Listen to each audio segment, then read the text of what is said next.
اعوذ باللہ من الشیطان الرجیم، بسم اللہ الرحمن الرحیم۔ السلام علیکم۔ 9 جون ڈاکٹر عامر لیاقت کی وفات کا دن۔ ڈاکٹر عامر لیاقت کسی کو اچھے لگتے تھے یا برے لگتے تھے، یہ ایک الگ بات ہے۔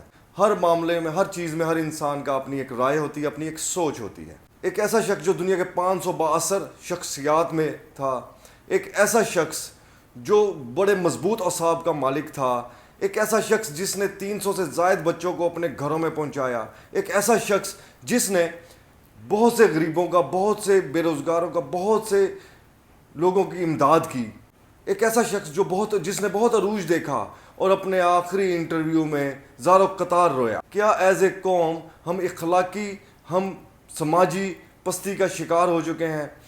ہمیں آج یہ فیصلہ کرنا ہے کہ ہم کہاں پہ کھڑے ہیں، ہماری قوم کہاں پہ کھڑی ہے۔ سول سوسائٹی نے کراچی کی مقامی عدالت میں ایک درخواست دائر کی۔ اس درخواست میں کا متن ہے کہ دانیہ شاہ عامر لیاقت کی موت کی قصوروار ہے۔ ایف آئی اے کو چاہیے کہ اس کے اوپر جو ویڈیو لیک کا ایک کیس ہے، اس کے اوپر ویڈیو لیک کا کیس کیا جائے، جو اس نے ایک میاں بیوی کے پرائیویٹ جو معاملات تھے، پرائیویٹ میاں بیوی تو ایک دوسرے کی چادر ہوتے ہیں، میاں بیوی کے رشتے کا تقدس پامال کیا اس عورت نے۔ اس خاتون نے ایک اتنا گھٹیا کام اور اتنا گھنونا کام کیا کہ جس کی سزا اس کو یہاں بھی ملنی چاہیے اور آخرت میں بھی ملے گی۔ جب مقامی عدالت میں یہ درخواست دائر کی گئی اور اس میں یہ بتایا گیا کہ یہی قصوروار یہ خاتون ہے اور اس حرکت کی وجہ سے عامر لیاقت بہت ڈپریشن میں تھے، بہت زیادہ ڈپریشن میں تھے، یہ پوری قوم جانتی ہے اور پوری قوم نے دیکھا، اور ایف آئی اے کو کہا جائے کہ اس کے اوپر فوری طور پر کارروائی کی جائے۔ پولیس نے دانیہ ملک کے گھر میں چھاپا مارا، جہاں پہ وہ ملی نہیں، وہ غائب ہیں، وہ پتہ نہیں کہاں چھپی ہوئی ہیں۔ پھر اب یہ ماں بیٹیاں بول رہی ہیں، کہہ رہی ہیں، کبھی ٹک ٹاک پہ کبھی ویڈیوز بنا کر شیئر کر رہی ہیں کہ 4-5 دن پہلے کہ ہماری عامر لیاقت سے صلح ہو چکی تھی اور یہ اپنے گھر جا رہی تھی۔ تو اگر یہ گھر جا رہی تھی یا اس کی صلح ہو چکی تھی تو اس نے تنسیخ نکاح کا جو دعویٰ کیا تھا وہ اس نے واپس کیوں نہیں لیا؟ کیا وجہ تھی؟ کیا سوچ رہی تھی؟ ہم یہ سمجھتے ہیں کہ اس عورت نے، اس لڑکی نے، یہ پورا ایک پلانڈ تھا، یہ پورا انہوں نے ڈاکٹر عامر لیاقت کو ٹریپ کر کے ان کے ساتھ یہ جائیداد کے لیے، پراپرٹی کے لیے، مشہوری کے لیے اس نے اس کے ساتھ شادی کی۔ دانیہ ملک نے ایک انٹرویو میں کہا ہے کہ عامر لیاقت لودھرا میں ایک میلاد پر آئے تھے، اور جب وہ اس میلاد میں آئے تھے تو اسی دن میلاد کے بعد وہ اس کے والد اسے ملے اور وہ اس کو اپنے گھر لے گئے، اور جب وہ عامر لیاقت صاحب کو اپنے گھر لے گئے تو ان کی بات ہوئی، بات طے بھی ہو گئی، اور اسی رات کو ان کا نکاح ہوا۔ وہ رات ڈاکٹر عامر لیاقت دانیہ کے گھر میں موجود تھے، اس کے گھر میں رہے نکاح کے بعد، اور پھر اگلے دن وہ اسے لے کر اسلام آباد چلے گئے۔ تم ان کو جانتی نہیں تھی، سوائے اس کے کہ تمہیں اتنا پتا تھا کہ وہ ایک مشہور شخصیت ہیں، وہ ایک پاپولر پرسنالٹی ہے، اس کے علاوہ تم انہیں کوئی نہیں جانتی تھی۔ تو پھر ایک دم سے تمہارے ماں باپ نے ان کو رشتہ بھی دے دیا اور اسی رات نکاح بھی کر دیا۔ بہت ایمرجنسی تھی۔ کیا اتنی ایمرجنسی تھی؟ کیا 2 دن، 4 دن، ہفتہ، 10 دن انتظار نہیں ہو سکتا تھا؟ ایک شخص پہلے ہی بیچارہ 2 بیویاں اس کی، ایک شادی کی، اس سے خلا ہو گیا، اس سے ڈیورس ہو گئی، دوسری شادی کی، اس سے علیحدگی ہو گئی۔ وہ تو پہلے ہی ایک ٹوٹا ہوا شخص تھا، اس کو تو شاید سمجھ ہی نہیں آئی۔ اس کی زندگی کی سب سے بڑی غلطی تھی یہ کہ اس نے تم جیسی خاتون سے نکاح کیا، تمہیں عزت دی، تمہیں اپنے گھر میں لے کر آیا، تمہیں ایک مقام دیا۔ اس سے پہلے تمہیں جانتا کون تھا؟ آج تم جس بھی جگہ پر بیٹھی ہوئی ہو، اگر تمہیں کوئی اچھا یا برا کہتے ہیں، یہ عامر لیاقت کی وجہ سے کہتے ہیں۔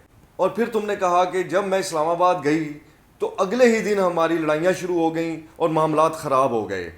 پھر بھی تم نے ٹک ٹاکس بنائی، پھر بھی تم نے سوشل میڈیا پر آ کر کی بہت اچھے جسٹر دیے، بہت اچھے ویڈیوز بنائی، شیئر کی، اور ڈاکٹر صاحب کے ساتھ تم نے خود ویڈیوز بنا کر شیئر کی۔ کبھی تم کہتی ہو کہ پارلر بہت بدل دیتا ہے انسان کو، میں اندر سے ٹوٹی ہوئی تھی، اور یہ الٹی سیدھی باتیں کرتی ہو۔ کیا سمجھتی ہو تم جو جھوٹ بولو گی ہم لوگ مان لیں گے؟ ایسا نہیں ہوتا لڑکی۔ اب تمہارا بھیانک چہرہ قوم کے سامنے آ چکا ہے کہ تم نے یہ شادی کیوں کی، تم اس شادی کے پیچھے تمہارے مقاصد کیا تھے، تم نے تنسیخ نکاح کا دعویٰ کیا اور تم نے 11 سے 13 کروڑ کی ڈیمانڈ کی، بیچ میں کس بیس پہ کی تم نے؟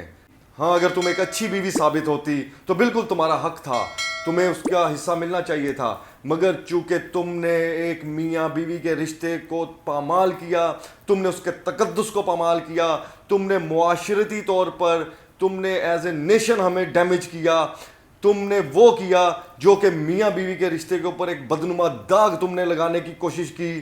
یہ معاشرہ، یہ لوگ یہ قطعی طور پر برداشت نہیں کریں گے. ڈاکٹر صاحب کی جب وفات ہوئی تو تم نے ٹک ٹاک پہ with emotions, with effects, with makeup تم نے ویڈیو ایک پوسٹ کی جس میں تم نے عجیب سے قسم کی ایکٹنگ کی کہ تمہیں بہت دکھ ہے، بہت تکلیف ہے. یہ ڈرامے بازی بند کر دو خاتون، اب یہ ڈرامے بازی نہیں چلے گی. تم نے اس حد تک الزامات لگائے کہ وہ انسان باہر نکلنے کے قابل نہیں رہا، وہ انسان کسی کو فیس کرنے کے قابل نہیں رہا، وہ اتنا پریشان ہو گیا، اتنا ڈپریس ہو گیا، اتنا ڈپریشن میں چلا گیا کہ آج وہ خالق حقیقی سے جا ملا.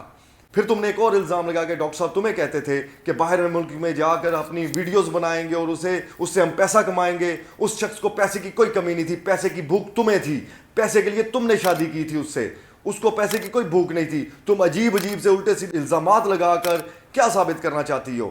اب بس کر دو اور اپنی یہ گھٹیا سوچ جو ہے وہ اپنے اندر رکھو. اس کو سوشل میڈیا پر لے کر آنے کی تمہیں بالکل ہم اجازت نہیں دیں گے. اور ہم اپنی عدلیہ سے یہ ریکویسٹ کرتے ہیں کہ اس کیس کی جو اس نے ویڈیوز وائرل کی ہیں، اپنی پرائیویٹ فیملی ویڈیو، جو اپنے ایک میاں بیوی کی رومز کی ویڈیو اس نے پہلے تو بنائی کیوں؟ یہ پورا پلانڈ اس نے سارا کام کیا. اس نے وہ ویڈیوز خود بنائیں، خود وائرل کیں اور پورا پلانڈ اس کا یہ سارا پروگرام تھا جو اس نے کیا اور ایک اچھے بھلے انسان کی موت کی وجہ بنی. اداروں کو چاہیے، قانون کو چاہیے کہ فوراً حرکت میں آئے. اس کا سخت سے سخت ٹرائل کرنا چاہیے، اس کو سخت سے سخت قرار واقعی سزا ملنی چاہیے. جو اس نے ویڈیوز وائرل کی، جو اس نے ہمیں معاشرتی طور پر ڈیمیج کیا، جو اخلاقی طور پر ڈیمیج کیا اور جو میاں بیوی کے رشتے کا تقدس اس عورت نے پامال کیا ہے، اس کو کیفر کردار تک پہنچانا چاہیے تاکہ آئندہ کسی کو یہ سوچ بھی نہ آئے کہ ایسا کرنے سے کچھ نہیں ہوگا.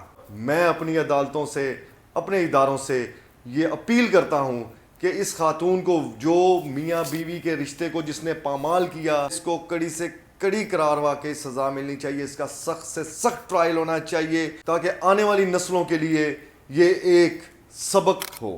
اس کے بعد اجازت چاہتا ہوں. اللہ پاک آپ کا حامی و ناصر ہو. اپنا بہت سا خیال رکھیے گا. پاکستان پائندہ باد. السلام علیکم.